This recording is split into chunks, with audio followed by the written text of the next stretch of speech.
And joining us from Chicago is Lynda Tran, CBSN political contributor, Democratic strategist, and founding partner of 270 Strategies. Okay, Lynda, tonight's speech, it gives President Obama one last chance to define his presidency. What are you expecting to hear tonight? You know, this is the latest in a long string of historic farewell addresses. You know, this is a tradition that goes all the way back to George Washington. And in this case, it is Barack Obama's last and final opportunity to speak really directly to the nation, directly to the Americans that he has been commander-in-chief to for the last 8 years. I definitely expect he's going to do some reflection about his administration, the things that he's most proud of. He will certainly thank the millions of people who are going to be watching from around the country who in some way, shape, or form feel like this was also their presidency, this was also their administration because they contributed. And then it's typical for these farewell addresses for presidents to also potentially issue any warnings or highlight any concerns about threats to the nation, either foreign or domestic, and finally to talk about our values as a country and to bring us together and remind us that regardless of what's happening in the world, regardless of whatever happened on the campaign trail, we're all American and we're all in this together. That's a great point, Lynda. I was intrigued listening to Charlie's interview with Dennis McDonough about some of the things that he said about the president. And one of the criticisms that some people have had of President Obama is that he can be aloof, that he can be stubborn, that he can be cold.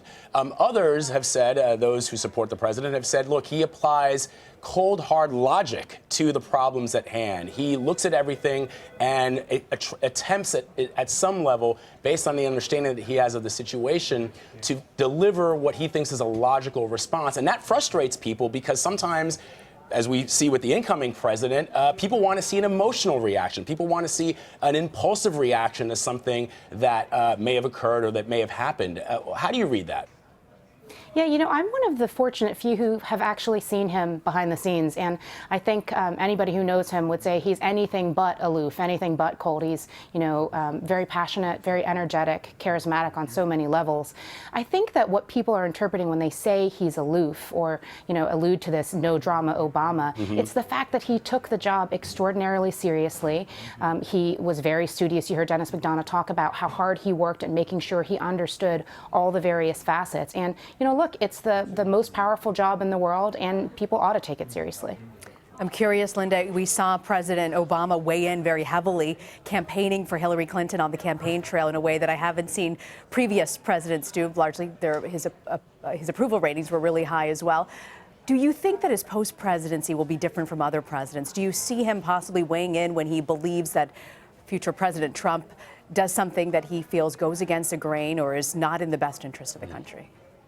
You know, I think that President Obama understands the institutional responsibilities he has to kind of get his successor off on as best of a foot as possible. There's no question that there were some diametrically opposed points between the two of them on the campaign trail. And there are certainly lots of signals that there are going to be some active organizations either speaking on his behalf or allowing him to continue to have this microphone. I mean, he's 55 years old. He's young. If he decides that he wants to be out there, you know, stumping, if he wants to be out there speaking on behalf of issues he cares about, he certainly has the ability to do so.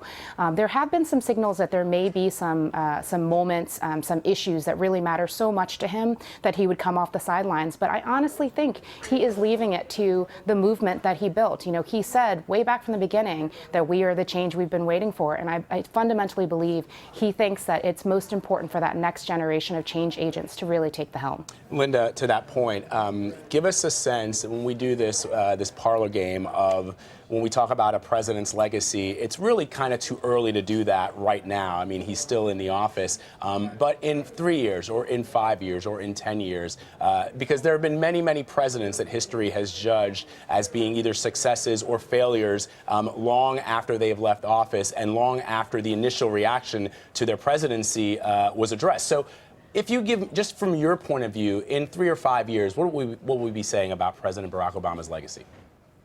Well, certainly, as an OFA alum, I hope that we'll be saying lots of good things about it. But even if you aren't, even if you were opposed to Barack Obama, the reality is the numbers speak for themselves. When he took office, the economy was hemorrhaging 800,000 jobs a month. Since we were also, hovering near 10% in terms of the unemployment rate. And since he took office, we've had 16 million jobs. We've had the longest job growth streak on record. Wages are rising, actually, for the first time in many, many years, and at a greater rate than in the last 4 decades. So the numbers are the numbers, and there's no question that he inherited a country that was on the brink of a next Great Depression, and he's leaving it much, much stronger than he brought it on, than he got it when he entered the Oval Office. So, Lynda, in 2009, President George W. Bush gave his farewell address from the White House, summing up his 8 years in office. And Bush's farewell speech, I'm told, was 13 minutes and 36 seconds. Any word how long President Obama's will be tonight? And if you recall, Bill Clinton's speech was super long. I don't know how long it was, but it was a humdinger. In the tradition of Bill Clinton, Yes. who also had a very long speech at the Democratic National Convention, as we all remember. Look, I have no idea how long he's going to speak, but I know that it's going to be inspirational, and I know that it's going to be uplifting to a lot of people all around the country who'll be listening in. Lynda Tran, always great to talk to you, Lynda. Thank you so much. Thank you.